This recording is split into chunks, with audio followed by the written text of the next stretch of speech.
Hoje eu quero falar sobre um assunto que está dentro dos meus assuntos de maneira geral, mas eu vou tratar mais especificamente porque eu sei que isso gera muito conflito nas pessoas em relação a questões éticas, morais, de como a gente lida com o outro, como a gente lida com a natureza, né? Eu estou dizendo isso porque a gente se organiza eticamente e é natural e é recomendável que seja assim, conforme a nossa consciência. Então, se discute como lidar eticamente com a internet, se é necessário ou não impor algum tipo de regra de controle na internet. Pessoalmente, eu tenho muita desconfiança sempre quando algum governo fala de controle, né? Controle da mídia, controle da internet, controle. Eu ainda acredito que esse controle deve ser feito pela população. Agora, é possível intermediar esse controle? Eu não sei, isso tudo está em discussão. Ainda mais quando se trata de internet, né? A internet, isso foi muito comentado recentemente, o Twitter, o Instagram, tal, redes sociais que excluíram o perfil do Donald Trump. Me incomoda essa coisa de um grupo falar isso, essa pessoa não tem direito a dizer, né? Agora, essas relações vão sendo criadas a partir, pelo menos deveria ser assim na minha opinião, a partir de discussões e princípios éticos, né? E daí derivam os nossos conceitos morais. Isso tudo está em processo eterno, enquanto o ser humano estiver ocupando na Terra. Agora, esse é o princípio que nos faz perceber tudo, não só as leis. Aquilo que nós chamamos de bondade, de maldade, de justiça, de injustiça, também está submetido ao nosso entendimento do que é ético e do que é moral. Você quer um exemplo? Você pode dizer o seguinte: eu concordo contigo nesse primeiro ponto, mas existe um princípio ético superior a esse. Esse princípio ético superior ao que nós determinamos o que é ética e moral são os princípios de Deus. E ali os mandamentos, e ali os princípios que são imutáveis. Por exemplo, não matarás. Esse é um princípio ético universal, né? Deus não quer que mate. E se eu for te responder assim, matar é legal? Matar é horrível. Eu acho que a sociedade deve punir com muito rigor, né, quem sai por aí matando. Eu li hoje uma notícia, ontem na verdade, aconteceu essa semana, de um marido que matou a mulher, parece que a facadas, por causa de discussão de futebol. Eles torciam para times diferentes. É uma loucura, a banalidade é horrível, e por isso é necessário que a gente crie, a partir do nosso olhar ético, princípios que inibam esse tipo de atitude. Agora, Deus não quer a morte? Deus não quer que mate? Eu não sei. Sabe por quê? A natureza é divina, né? A natureza, eu acho que é o grande exemplo para todos nós de um princípio que existe sem as nossas regras éticas e morais. E na natureza, a morte é permitida, na medida em que o leão come o veado, numa cadeia alimentar que não está submetida a nenhum tipo de princípio ético ou moral. Eu não gosto de ver aqueles documentários do leão pegando o veado. Eu fico morrendo de pena, eu acho aquilo horrível, mas eu vejo com o meu olhar ético. A natureza não vê assim. Deus é bom, Deus é justo, Deus é amor. Esse é o princípio universal. Por que existe a morte? Por que existe a dor? Por que existe o sofrimento? Por que existe a traição, a vergonha? Por que a gente envelhece? Por que um corpo jovem vai enrugando, perdendo o vigor, diminuindo os sentidos até que se apague como uma vela? Isso é bom? Não é bom para a gente aprender. É necessário, é o karma. Isso é uma desculpa que a gente dá. Porque se Deus é todo-poderoso, eu poderia aprender sem passar por isso. Porque eu preciso passar por isso. Você repara que quando a gente tenta filtrar questões universais a partir de um olhar ético e moral, a gente não tem o que dizer. E eu estou fazendo perguntinhas bem simples e bem básicas. Você pode dar suas respostas aprendidas nas catequeses por aí. Não, é porque Deus nos dá o livre-arbítrio, então por isso tem que ter o mal e o bem. Não, tudo bem, se você se satisfaz com elas, maravilha. Não sou eu que vou lhe tirar essa doce satisfação. No entanto, quando eu olho de perto a natureza, eu percebo que não é regida por esses princípios éticos, mesmo na nossa relação. A morte é crime, né? Eu sempre gosto de dar esse exemplo. O Pedro matou o Paulo. O Pedro foi criminoso e mau perante Deus. O soldado Pedro matou o soldado Paulo do exército inimigo. Ele vai ser condecorado, a sociedade vai aplaudi-lo. O PM Pedro matou o sequestrador Paulo. A gente também vai mudar a relação. O Pedro matou Paulo em legítima defesa. Também não será mal. Então, até o nosso princípio determinado, a morte é mal, matar é mal, ele está variando de acordo com o contexto. E da mesma maneira funciona com a natureza. Então, eu às vezes converso com as pessoas que têm, por exemplo, o princípio do veganismo, né? E aqui não tem nenhuma crítica em relação ao princípio do veganismo. Eu acho que o veganismo é uma colocação ética dentro da consciência daquela pessoa de que deve se colocar dessa forma.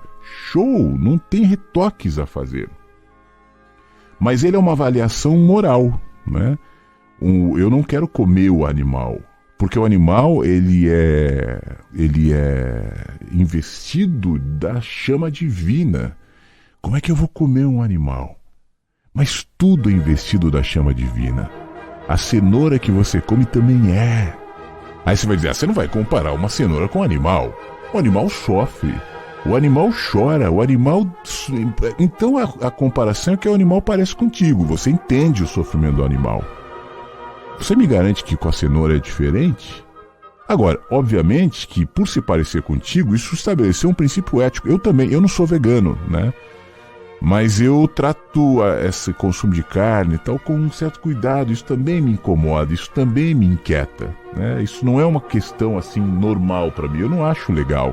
Eu não gosto de ver e saber que eu estou comendo um animal morto. Claro, mas eu reconheço que isso é um princípio ético meu, não universal.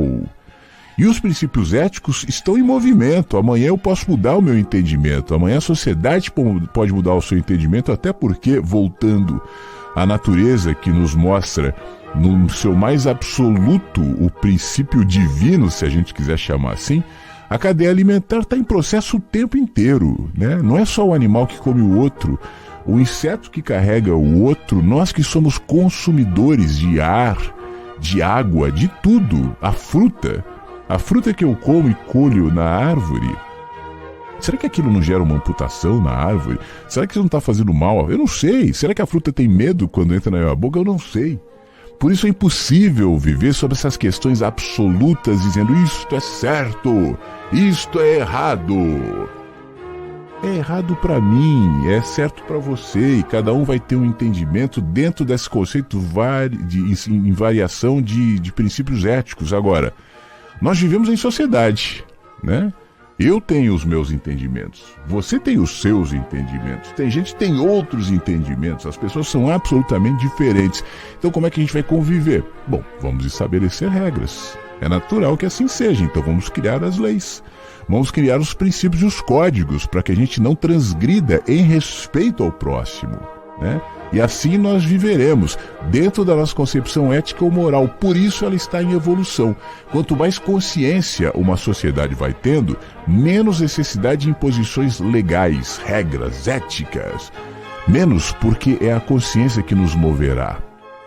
Sociedades com pessoas mais educadas, mais pacificadas, com menos necessidades e tal, são sociedades com menos rigor legal, de leis. Você pode olhar o Brasil e falar, aqui não tem rigor, não tem punição, não tem rigor legal, mas as leis e as regras aqui são uma barafunda sem fim, são complexas, são difíceis, tem regra para tudo.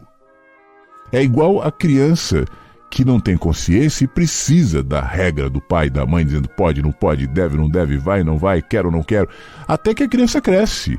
E se a criança crescer e o pai ou a mãe continuarem nesse jeito, né, quero, não vou, vai ter que mudar. Eu vou te dar um exemplo pessoal. Meu filho, por exemplo, tem 17 anos, vai fazer 18 em outubro. Outubro sou eu, em abril. E ele adora Coca-Cola, viciado em Coca-Cola. Claro que eu me incomodo com isso. Aí um dia eu me enchi e falei, cara, você não vai mais tomar mais. Não vou mais comprar Coca-Cola pra você. E ele ficou chateado e veio falar comigo e falou, mas você não tem o direito de me dizer o que eu devo ou não devo tomar, porque eu já posso. Eu falei, cara, mas você não tá arcando com a sua consciência, você tá tomando um negócio que tá te fazendo mal, faz mal ao seu dente, faz mal à sua saúde, tá te fazendo mal, mas eu tenho direito. Aí eu fiquei com aquilo na cabeça, eu falei, o que eu tô ensinando pra ele, né? Ainda que eu seja contra, será que é melhor ele tomar essa consciência a partir de um entendimento ou de uma imposição minha?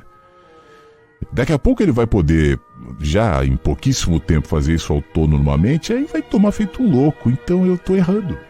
Aí no dia seguinte eu chamei ele e falei assim, cara, deixa eu te falar um negócio, eu continuo pensando da mesma maneira, eu acho que a Coca faz mal a você, eu acho que você tinha que repensar isso e tomar menos Coca-Cola, mas eu acho que eu fui errado, né? Eu acho que eu não devia ter agido como eu agi com você, então a partir de agora eu te libero.